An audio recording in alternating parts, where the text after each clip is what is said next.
Blended learning. Ang blended learning ay isang pamamaraang pang-edukasyon na pinagsasama ang tradisyonal na pagtuturo sa loob ng silid-aralan o ang mas sinatawag nating face-to-face learning at mga online na gawain sa pag-aaral. Sa ganitong paraan, ang mga mag-aaral ay may pagkakataong matuto sa harap-harapang klase at mag-aaral online gamit ang mga digital na mga tool o materyales. Katulad na lamang noong nagkaroon ng pandemic, nagamit natin ang blended learning dahil nga sa dumami ang nagkalat na virus at nagkaroon ng lockdown dito sa atin. Para ipagpatuloy ang pag-aaral ay nagkaroon tayo ng mga options o pagpipilian kung nais ba ng estudyante na ibigay ang modules through printed or online ang mga modules na ibibigay. At meron din tayong mga online gamit ang mga Google Meet, Google Classroom, Zoom at iba pa upang hindi mapag-iwanan o maisawalang bahala ang pag-aaral ng mga estudyante. Ang benefits ng blended learning ay ang mga positibong epekto o benepisyo ng paggamit ng blended learning approach sa pag-aaral at pagtuturo. Meron tayong 4 na benepisyo at ito ay ang mga sumusunod. Una ay ang flexibility at accessibility. Isa sa pinakamalaking benepisyo ng blended learning ay ang flexibility na ibinibigay nito sa mga estudyante. Maaari nilang tapusin ang kanilang mga online na gawain anumang oras at saan man basta't may access sila sa internet. Halimbawa, ang isang mag-aaral na nagtatrabaho o working student ay maaaring gawin ang kanyang mga assignments sa gabi o tuwing libreng oras. Pangalawa ay ang personalized learning. Nagbibigay daan ang blended learning sa personalized learning kung saan maaaring mag-aral ang mga estudyante ayon sa kanilang sariling bilis at estilo ng pagkatuto. Halimbawa, kung ang estudyante ay nahihirapan sa isang paksa, maaari niyang ulit-ulitin ang panonood ng video, lectures o basahin ang mga materyales hanggang sa maintindihan niya ito. Ikatlo ay ang improved communication and collaboration.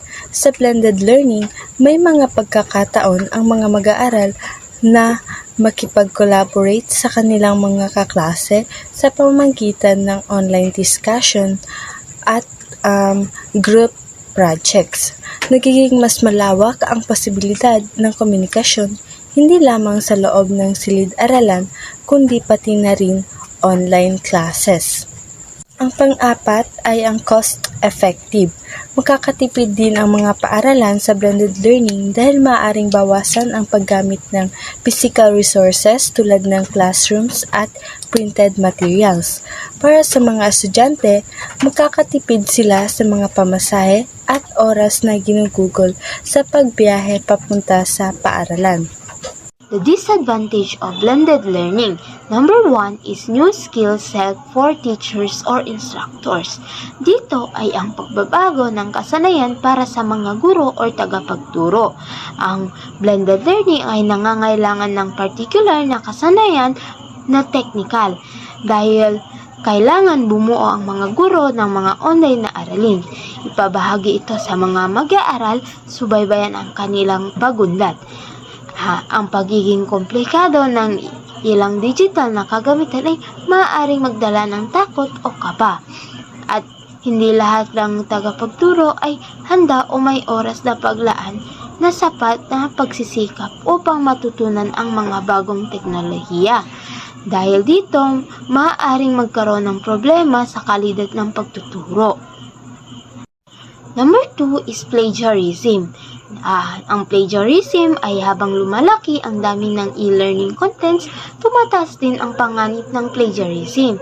Halimbawa, maaaring gumamit ang isang guro ng larawan may copyright nang hindi alam.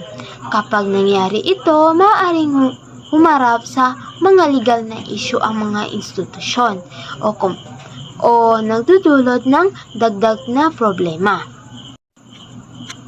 Number 3 is you may experience some technical roots or bumps. So dito is posible na magkaroon ng mga technical na issue sa paglipat mula sa traditional na klase patungo sa blended learning. Maaaring makaranas ng mga technical na problema pareho sa guro at sa estudyante. Maaaring magka-struggle sa mga bagong platforms habang nag-a-adjust pa ito. Ngayon ay dadako tayo sa blended learning models. Number 1 is face-to-face driver models. Ang modelong ito ay pinagsasama ang tradisyonal na pagtuturo sa silid-aralan at mga online na kagamitan sa pag-aaral. Parang itong karaniwang klase kung saan ang guro ang pangunahing tagapagturo.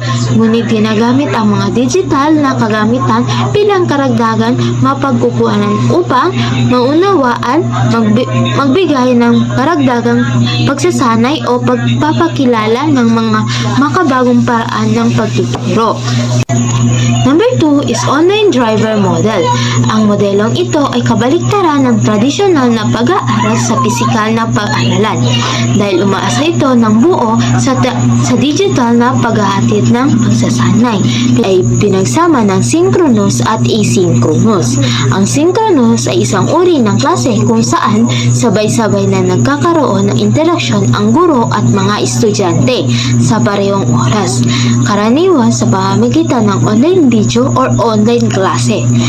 Real-time na ang pag-uusap at talakayan, kaya parang tradisyonal na klase ito pero online ang ginagamit. Samantala, ang asynchronous naman ay isang klase na hindi nangangailangan na sabay-sabay na online ang lahat. Pwedeng panoorin ng mga estudyante ang mga record lecture or magbasa ng materyales o magsagawa ng mga gawain sa oras na pinakamainam para sa kanila. Hindi kinakailangan sabay-sabay ng guro o mga mag-aaral ang kanilang pag-aaral. Ngayon, dadako tayo sa pangatlo. Ito yung rotation models. Pag sinabi nating rotation models, dito ay ang mga students ay umiikot sa iba't ibang station para sila ay matuto. Kasama rin dito yung direct teaching, group activities, at online lessons. Ito ay isang maayos na flexible na paraan ng pag-aaral. Ang pang-apat ay flip classroom. So, dito ang mga students ay nag-aaral ng bagong leksyon sa kanilang bahay gamit ang video o readings. Pagdating nila sa klase, ginagamit nila ang kanilang oras para sa aktibong gawain para mas malalim ang kanilang talakayan. So, ang panglima ay Plex models. So, yung Plex models, ito ay isang learner-centered approach na kung saan ang mag-aaral ay nag-aaral ng online at may control sa kanilang bilis at paraan ng pagkatuto. So, ang mga guro naman ay sila yung tagagabay at nagbibigay ng suporta kung kinakailangan.